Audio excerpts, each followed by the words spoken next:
Job applications. 6 things that will no longer work. Submitting and waiting is a thing of the past. Learn how it works today. The job market has undergone a quiet but fundamental change. Many classic job application strategies no longer work, not because they are automatically wrong, but because they missed the mark. Like an advertising campaign that is beautiful but is hidden in a dark basement. These methodologies can no longer be effective and have become obsolete as application withdrawals. One resume for everything. If you send the same generic resume 50 times, it mainly signals a lack of positioning. Recruiters notice it immediately, or they will never see it at all, because you are filtered out right away. Relevance beats quantity. Instead, you should customize your resume for every single position. At the same time, you can increase the chances by asking for a personal referral. Connect with employees at large companies to stand out. Without connections, the chances at some companies are unfortunately very low. But you can even solve this with contacts that you don't know personally. Ignoring LinkedIn. Even if the feed is full of irrelevant content, LinkedIn is no longer a nice to have, but part of your application. If you are not visible, searchable, and clearly positioned there, you simply do not exist for many hiring managers. Then you are invisible. Make sure your profile is always up to date. Use open to work in the hidden mode and network strategically. On top, I'll also link a feature that allows you to see open positions directly from hiring managers. Spending time on cover letters. Honestly, hours spent on the cover letters bring little value, even with AI, as most of them are never opened. If resumes are barely read by humans, why bother with cover letters? In fact, their opening rate is actually low and they are almost never screened by parsing tools, which raises questions about the cost-benefit ratio. Clarity, context, and motivation can often be communicated much better through your resume, your LinkedIn profile, or a small project portfolio. Applying without projects. Of course, this doesn't apply to every profession, but it does to most. A small digital portfolio with projects helps enormously to stand out. Show what you can do instead of writing about it.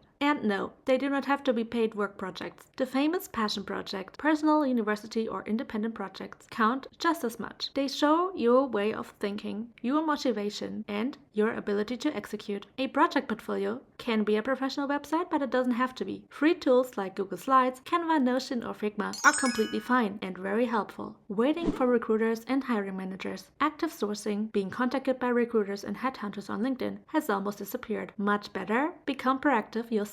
Contact recruiters directly, ask questions, and connect with them. Relationships and opportunities do not emerge from waiting or doing nothing at home. Today, you will find the recruiters, not the other way around, even if it sounds crazy. The tables have turned. Courage often pays off, and a small connection or a short message can be a game changer. Ignoring real life. Jobs don't just come up online. The more people know that you are actually open to opportunities, the more they can help you. You don't have to announce it publicly, but you can let friends, family, and former colleagues know about it. Of course, only if you feel comfortable with it. Go to events, talk to people, and build connections. Sometimes you won't need them immediately, but later on, there are probably professional events, after work gatherings, or conferences happening near you as well. Today is less about perfect documents and more about clarity, visibility, and real connections. Applications are secretly no longer just a document process, but strategic communication. Data is the key, but personality still matters most. Don't let this discourage you and give it a try.